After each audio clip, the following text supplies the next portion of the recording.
విషయంలో అందరూ ఆందోళన చెందుతున్నారు. నేనేదో ఒక ఈ విషయమే కాకుండా మిగిలిన విషయాలు కూడా మనం గుర్తుపెట్టుకోవాల్సిన అవసరం ఉంది. ఇది ఒక పద్ధతి ప్రకారం చేసి ఇంకొక పక్కన దిశ ఇవన్నీ ఒక ఎత్తైతే అన్నింటికంటే ప్రమాదకరమైన సూచనలు మీరు చూస్తే వీళ్ళ బిహేవియర్ చూస్తే వీళ్ళు చేసిన తప్పుల్ని వేరే వాళ్ళపైన వేసేయడానికి ప్రయత్నం చేస్తున్నారు.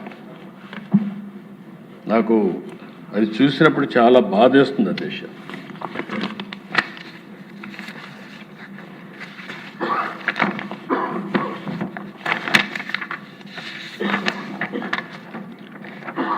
ఇది వైవి సుబ్బారెడ్డి గారి సతీమణి.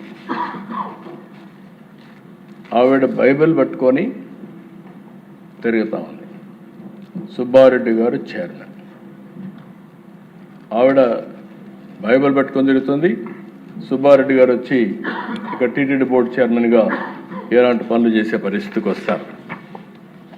ఇంకొక పక్కన దేశ 1-2 ఆర్టికల్స్ కాదు దేశ, వందల కొద్ది ఆర్టికల్స్ టీటీడీ పైన, తిరుమల తిరుపతి దేవస్థానం పైన విషం కక్కే ఆర్టికల్స్.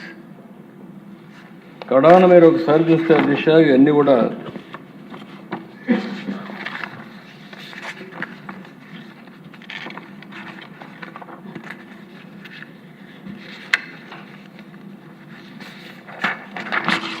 ఇది క్రిస్టియన్ సాంప్రదాయంలో కరుణాకర్ డాటర్ మెదక్లో పెళ్లి చేసుకోవడం, మెదక్ చర్చిలో తప్పులేదు.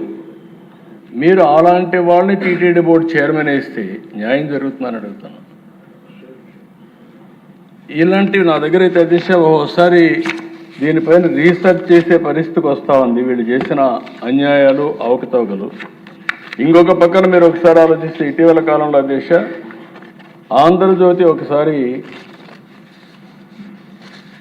ఏసయ్య సేవలో టీటీడీని పెట్టేసి ఒక ఆర్టికల్ రాశారు దేశ. దానికి కూడా కారణం టీటీడీ వెబ్సైట్లో యేసు ప్రభు ఫోటో వచ్చేసే పరిస్థితికి వచ్చింది.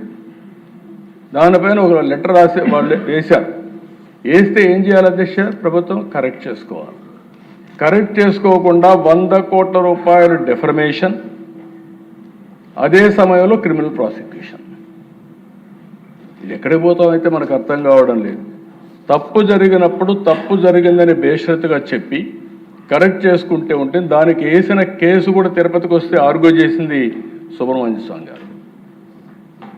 ఇవన్నీ నాకు చూస్తే దేవునికి అపచారం చేసే పరిస్థితుల్లో ఏ విధంగా జరుగుతున్నాయో కొన్ని ఉదాహరణల దిశ.